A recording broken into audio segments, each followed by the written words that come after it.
Hello student, again I am back with new video with continuing the topic of business finance जो कि हमारे syllabus का MJC 4 का है सिलेबस सेमेस्टर 4 का MJC पेपर है। तो हमने जाना था कि बिजनेस फाइनेंस में कि why is the need of finance in business and how do we collect from different sources, हम कैसे डिफरेंट सोर्सेज को फाइनेंस को लेते हैं और अपने अपने बिजनेस में लगाते हैं। तो आज हम लोग डिस्कस करेंगे कि उसी का टॉपिक है, कंटिन्यूइंग द टॉपिक, कि फाइनेंस में जो हमारा मेनली फाइनेंस को बांटा गया है वो फाइनेंशियल मैनेजमेंट, कैपिटल मार्केट और इन्वेस्टमेंट में बांटा गया है। ठीक है, तो ये हमने फाइनेंशियल मैनेजमेंट हमने ऑलरेडी डिस्कस किया था कि फाइनेंशियल मैनेजमेंट क्या होता है। ठीक है, आपको मैंने कैपिटल मार्केट और मनी मार्केट भी बताया था कि कैपिटल मार्केट क्या होता है और मनी मार्केट क्या होता है। और इन्वेस्टमेंट यानी जहाँ भी हम किसी तरह का गवर्नमेंट सिक्योरिटीज में इन्वेस्टमेंट करते हैं to earn profit, that all are the part of investment. तो कम टू द टॉपिक देखते हैं हम लोग। अभी हम लोग जानेंगे कि व्हाट इज फाइनेंशियल मैनेजमेंट। तो as we already know that the acquisition of fund at optimum cost and its utilization with minimum financial risk। optimum utilization of resources आपने वर्ड सुना है, वैसे ही optimum utilization of funds की बात हो रही है, क्योंकि यहाँ पर बिजनेस फाइनेंस की बात हो रही है और फाइनेंशियल मैनेजमेंट की बात हो रही है।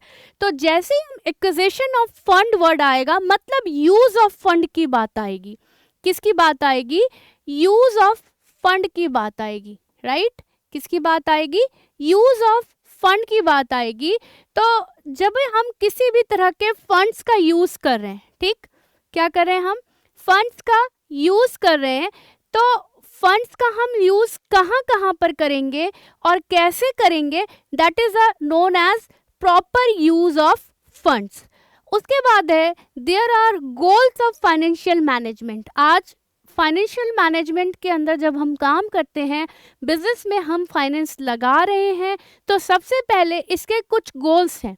तो क्या क्या गोल्स हैं? प्रॉफिट मैक्सिमाइजेशन, आज आपने पढ़ा होगा प्रॉफिट मैक्सिमाइजेशन एक थ्योरी का भी नाम है और it is a part of financial management कि प्रॉफिट मैक्सिमाइज हम कैसे करेंगे।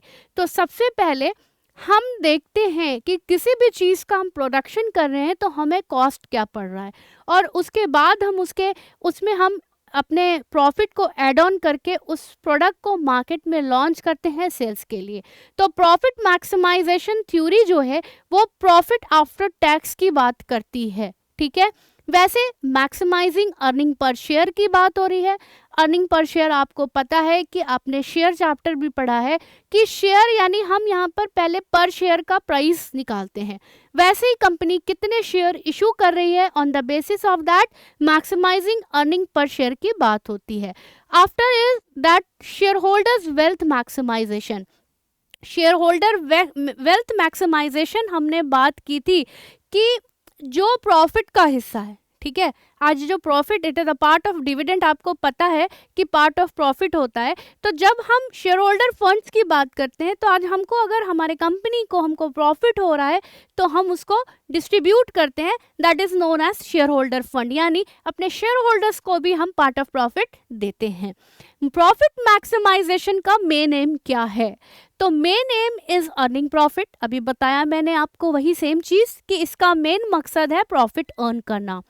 Second is profit is the parameter of the business operation. अभी मैंने आपको क्या बताया कि जब हम किसी भी चीज का प्रोडक्शन प्रोसेस करते हैं, किसी भी चीज़ को हम प्रोड्यूस कर रहे हैं, तो सबसे पहले हम उसका हम कॉस्ट देखते हैं कि उसका कॉस्ट कितना पड़ रहा है, और उसके बाद हम उस पर प्रॉफिट ऐड ऑन करके किसी भी प्रोडक्ट को हम मार्केट में लॉन्च करते हैं। तो profit is the parameter of the business operation.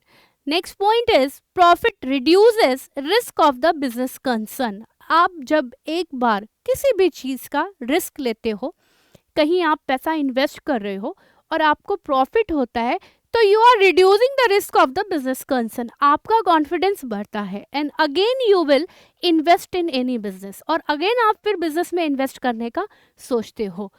Next is profit is the main source of finance. ये तो आपको पता है कि अगर आपके बिजनेस में प्रॉफिट होगा तो अगेन आप उसको री इन्वेस्ट करके फिर से प्रॉफिट अर्न करने की कोशिश करिएगा। Profitability meets the social needs also. और आज अगर हमारे कंपनी को, हमारे फर्म को, इंटरप्राइज को प्रॉफिट हो रहा है तो कंटिन्यूटी, अगर हमारे कंपनी को प्रॉफिट हो रहा है तो हम कहीं ना कहीं बेसिक नीड्स तो पूरी करते हैं और सोशल नीड्स को भी हम पूरी करते हैं। ठीक है, इसके बाद है हमारा वेल्थ मैक्सिमाइजेशन। वेल्थ मैक्सिमाइजेशन का कुछ गोल है। तो what is the goal of wealth maximization? This concept is to improve the value और wealth of the share holders. आज अगर आपकी कंपनी अच्छे से रन कर रही है, आपके कंपनी का स्टेटस अच्छा है, आपकी कंपनी प्रॉफिट में चल रही है, तो आप एक वैल्यू, यानी यहाँ गुडविल की बात हो रही है, कंपनी की आपकी गुडविल भी अच्छी होगी और wealth of the share holders भी अच्छे होंगे। It considered both time and risk of the business concern. ये दोनों को डिनोट करता है, टाइम और रिस्क फैक्टर। टाइम सिंपल समझिएगा कि अगर हमको कोई टाइम दिया गया है, विद इन दैट टाइम हमको उतना प्रॉफिट अर्न करना होता है। ठीक है, हमारे कुछ ना कुछ टारगेट्स होते हैं, उस टारगेट्स को एकम्प्लिश करने के लिए, हम अपने गोल्स को अचीव करने के लिए हम उस पर वर्क करते हैं। That indicate as both time and risk of the business concern. Next is it provides efficient allocation of resources.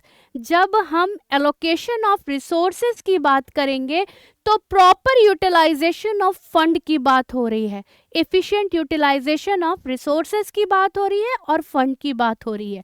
Next point is it ensure the economic interest of the society. आज जब आपको, आपके company को, आपके share holders को अच्छी goodwill है, अच्छा प्रॉफिट है, तो आप इकोनॉमिक इंटरेस्ट में भी आप, यानी यहाँ कहने का मतलब है economic interest of the society, यानी सोसाइटी के बारे में भी सोचते हो और कुछ ऐसे इनिशिएटिव्स लेते हो जो हमारे लिए भी बेनिफिशियल है और हमारे सोसाइटी के लिए भी बेनिफिशियल है। तो this is the main goal of wealth maximisation. अब हम जान लेते हैं कि what is capital market. The market where interest rates along with stock and bond prices are determined are known as capital market। ये आपको पता है कि कैपिटल मार्केट और मनी मार्केट क्या होता है। तो जो भी हमारे फाइनेंशियल इंस्टीट्यूशंस हैं वो सप्लाई करते हैं capital, supply of capital to business is known as capital market. जो भी मार्केट है जहाँ पर हम कैपिटल इन्वेस्ट कर रहे हैं, तो हम कैपिटल क्यों इन्वेस्ट करते हैं? टू अर्न प्रॉफिट, प्रॉफिट कमाना ही हमारा मेन उद्देश्य होता है। तो जितने भी फाइनेंशियल इंस्टीट्यूशन हैं that supply capital to business, वही हमको, बिजनेस को सपोर्ट करते हैं, कैपिटल हमें देते हैं। ठीक है, सिंपल समझिएगा। अब हम लोग इन्वेस्टमेंट की बात करेंगे। तो जब हम इन्वेस्टमेंट्स की बात करते हैं तो सिंपल समझिएगा, कहीं भी किसी भी तरह के गवर्नमेंट सिक्योरिटीज़ में इन्वेस्ट करना, गवर्नमेंट बॉन्ड्स में, ट्रेजरी बिल्स में इन्वेस्ट करना, all are the part of investment. तो simple security analysis deals with the finding the proper values of individual securities. ठीक है, सिक्योरिटीज़ आपको पता है, जब हमने अभी बताया इन्वेस्टमेंट की जब भी बात होगी तो यहाँ सिक्योरिटीज़ की बात होगी। और सिक्योरिटीज़ मतलब आप कहीं भी इन्वेस्टमेंट कर रहे हो, ट्रेजरी बिल्स में, आप कमर्शियल पेपर्स में, बहुत तरह के गवर्नमेंट इंस्टीट्यूशंस में हम इन्वेस्टमेंट करते हैं। तो हमारा मेन मकसद होता है लेस रिस्क और अर्न प्रॉफिट। ठीक है, आपको गवर्नमेंट सिक्योरिटीज़ में जब आप इन्वेस्ट करते हो तो आपको हाई प्रॉफिट्स नहीं होते हैं, नॉर्मल प्रॉफिट्स होते हैं, क्योंकि वहाँ पर क्या होता है, रिस्क भी हमारा लेस होता है। बट जब हम प्राइवेट इंस्टीट्यूशंस की बात करेंगे तो वहाँ हम अगर इन्वेस्ट करेंगे तो हमारा रिस्क फैक्टर भी ज़्यादा होता है और प्रॉफिट भी हमें ज़्यादा होता है। Next is portfolio theory deals with the best way to structure individual institution portfolios.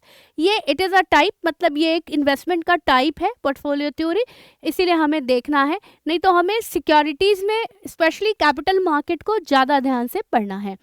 Third next point is market analysis deals with the issue of whether stocks and bonds market at any given time are too high, too low or just right।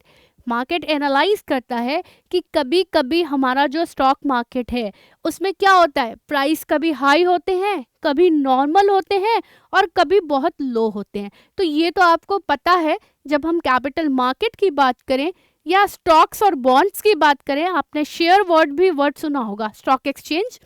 तो वहाँ पर क्या होता है, ये हमारे depends करता है मार्केट सिचुएशन पर कि हमारा रेट, अभी शेयर्स का रेट बढ़ा हुआ है, घटा हुआ है।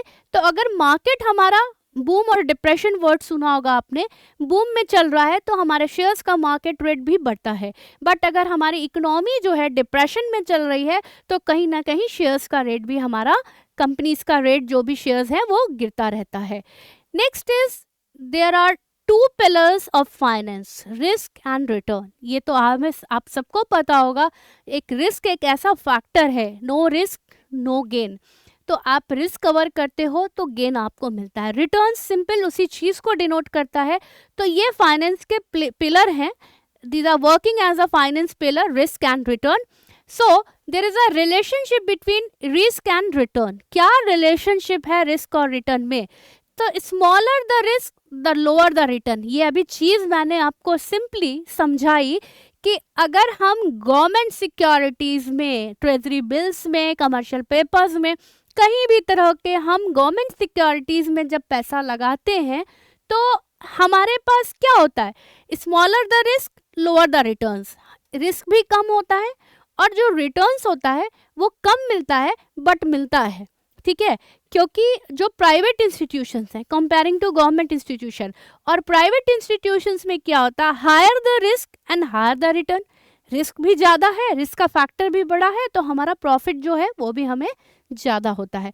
तो ये हमारा relationship between risk and return है। ये मैंने आपको ऑलरेडी समझाया। ये एक ग्राफिकल रिप्रेजेंटेशन है जो कि आपको स्टैंडर्ड डेविएशन के हेल्प से रिस्क और रिटर्न को समझा रहा है। नेक्स्ट इज, अगर हम नेक्स्ट स्लाइड्स की बात करें तो हमारा इतना ही था। और अगर आपको लग रहा है इससे रिलेटेड कोई भी डाउट है या क्वेरी है तो यू कैन आस्क। ठीक है, आज हम लोग इतना ही देखते हैं क्योंकि हम लोग का मेनली मुझे जो बताना था लाइक कैपिटल मार्केट और मनी मार्केट, और हमारा जो ये था, ये बचा हुआ था हमारा कि हमको जो ये बताना था, तो ये अभी ख़त्म हो गया आपका। तो इतना ही रहता है आज। और अगर आपको कोई भी डाउट है तो आप पूछ सकते हो, और कोई भी क्वेरी है तो आप पूछ के बता सकते हो और पूछ सकते हो कमेंट करके। Thank you and have a nice day.